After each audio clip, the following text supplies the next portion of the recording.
اللہ تعالیٰ فرمائیں تھی قرآن مجید تو کا اعوذ باللہ من الشیطان الرجیم ان المجرمین فی عذاب جہنم خالدون بے شک مجرم جہنم عذاب تہا ہمیشہ بیانت لا يفتر عنهم وهم فيه مبلسون وآهن سرى عذاب سبك نجين بيت ونا أميد بنتو داك بنت وما ظلمناهم ولكن كانوا هم الظالمين وما آهن سرى الظلم نكتق بل كاوت ظالم بالتقام ونادوا يا مالك ليقضي علينا ربك قال إنكم ماكثون وفرياد كانت وقشنت اے مالک دوزه پاسبان نامنت تی رب مارا بکشتو ختم بکنت آگوشت شما ہمیشہ ہمیں حالتا پشت کپیت لقد جئناكم بالحق ولكن أكثركم للحق كارهون ما شمع ورا حق آورتگت بل شمعتها زیادہینیا حق دوست نبیت اللہ تعالیٰ فرمائنیت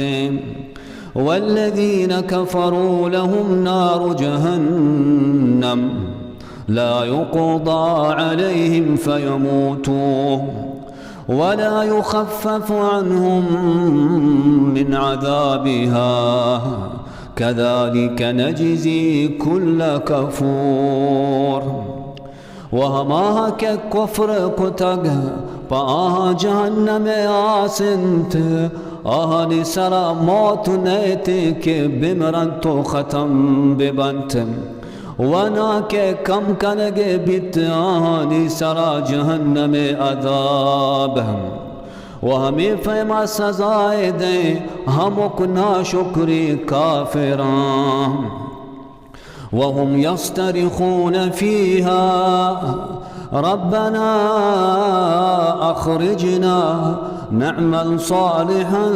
غير الذي كنا نعمل وآؤدا شرك كاركننت كأي میں رب مارا درب کا چائدہ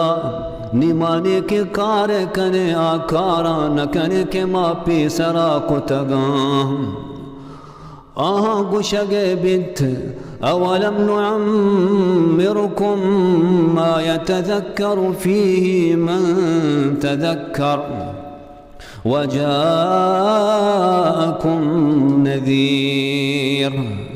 آیا من ندات قد شمارا ہمیچو عمر یکیا کے سمجھگی گا ایا سمجھتا گا واتکا قد شمے گورا ترسینوک یعنی من شمارا ہمیچو زندگی داتا گت اگا یکیا سوج گرگی گا گورا ایا دنیا زندگی تو کا سوج گپتا گا وزانتا گا فذوقوا فما للظالمين من نصير نی بچشت